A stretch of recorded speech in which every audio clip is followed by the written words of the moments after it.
The Tim Burton Dimension? Let's talk about it.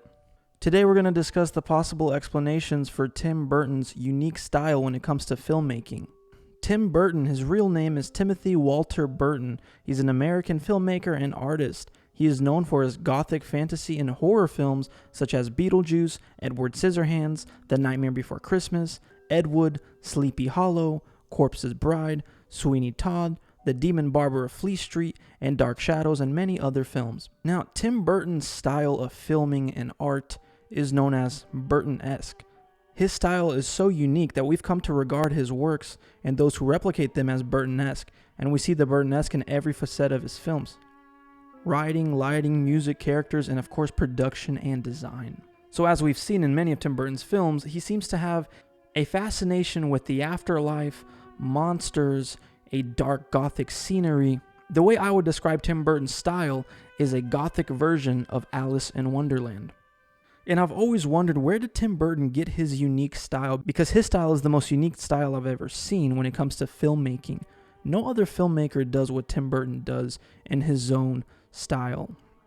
So growing up, Tim Burton was a very different kid. And growing up, he felt very isolated and different in his childhood. He turned to movies, especially the B-movies of Universal, Hammer Horror, and the mid-century sci-fi movies of directors like Roger Corman. While most audiences feared characters like the Wolfman and Frankenstein's monster, Burton connected with them. He felt empathy for these characters, who he viewed as misunderstood and attacked by others for just being different. As such, most of his movies are autobiographical in their exploration of themes of isolation and uniqueness. They also became a medium for the director to express his own unique visual style, whether it's Beetlejuice, Edward Scissorhands, Batman, Sweeney Todd, Mars Attacks, Dark Shadows, or A Corpse's Bride. Burton's distinctive filmography bears the hallmark of a visual style, often defined as Burton-esque. So yes, as a kid, he felt very misunderstood and he was very different. He often isolated himself in his own room. Growing up, while many kids would be playing in playgrounds, Tim Burton had a fascination with horror movies and hanging out at cemeteries and wax museums. So he felt very different and very isolated in his childhood. And this is what inspired him to make the type of films he does make, because often in all his films, they explore unique themes of isolation and just uniqueness in general. And the main character of all his films often appears to be a social outcast or a misunderstood character, such as Edward Scissorhands, who on the outside, he looks very strange and weird, and he looks like a monster. I mean, he has scissors for hands, right? But in reality, he's actually a very nice guy. And that's the reason Tim Burton made these type of characters who are outcast, isolated, and misunderstood, is because this is how he felt growing up all his life. And staying on the topic of spiritual warfare, as we've learned on this channel, spiritual parasites, wicked spirits, they love negative emotional energy.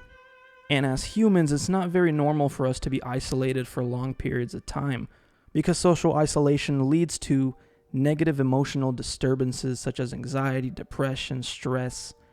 And as we've been learning on this channel, this negative emotional energy attracts and invites wicked spirits into your life. So yeah, Tim Burton is known for his gothic imagery and dark fantasy films. Burton picks troubled outcasts as the protagonist, battling a rigid community. He takes you into the world of misfits and presents their point of view. And he does this because this is exactly how he felt growing up, isolated, alone, and misunderstood.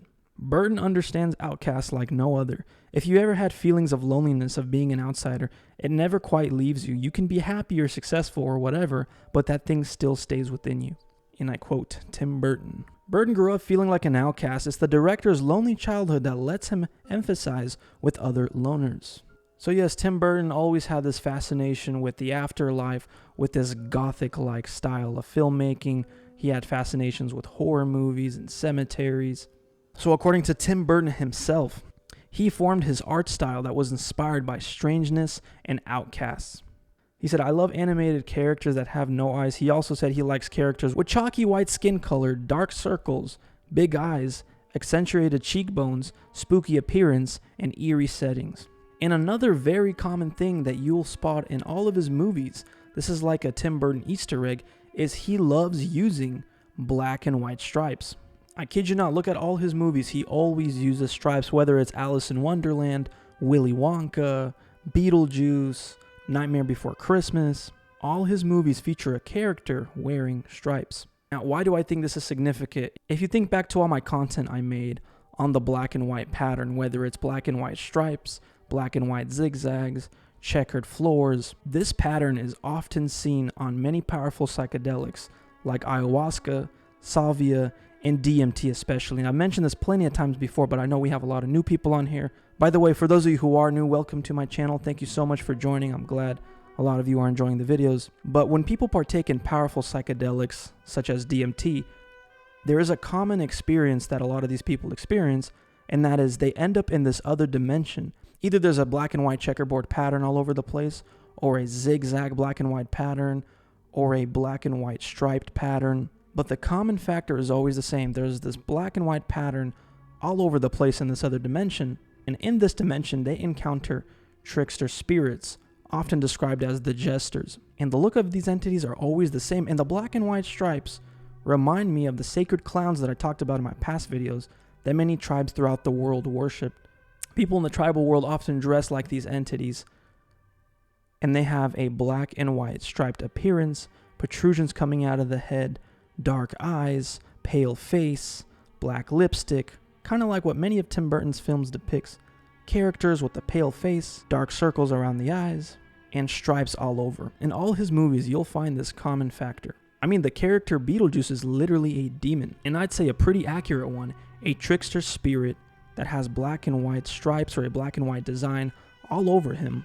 In Tim Burton's book, he unfolds, it goes back to childhood. I just remember that feeling that what people call normal is not normal, and what people call abnormal is abnormal. And that's why I always responded to characters and monsters and cultures. I always felt like there was more life there, Burton. He always felt connected with these so-called monsters that he created and these outcasts. And like I've been saying, Tim Burton grew up feeling very isolated and alone and very different. And isolation creates negative emotional energy. And as we've learned, negative emotional energy attracts wicked spirits. And often these wicked spirits, they capitalize on our loneliness. But yeah, it's very interesting that Tim Burton also has this fascination with the black and white pattern. I don't think that was random. I believe this influence came from somewhere else. And I'm beginning to see where Tim Burton gets his style from, especially the black and white checkered pattern. In fact, in Las Vegas, there's actually a Tim Burton exhibit. And what do we see throughout this exhibit? We see his characters, we see checkerboard patterns, we see the black and white style, we see the monsters and the gothic Alice in Wonderland type style, checkerboard floors everywhere, striped creatures, very eerie, disturbing, gothic-looking characters, again, with black and white striped patterns behind them, black and white checkerboard floors. But yeah, guys, what do you think? Does Tim Burton get his influence from these wicked spirits that he encountered as a result of his isolation that opened him up to this other world? Or is this something else completely? Huge shout out to all my patrons. Thank you so much for supporting the channel, and new videos will be out this week on Patreon as well, exclusively. So if you would like to join, you can pick your price. You can join for as little as $1 a month, which is less than a cup of coffee. Let me know your thoughts in the comment section below. Please like, subscribe, and turn on your post notifications, and we are out.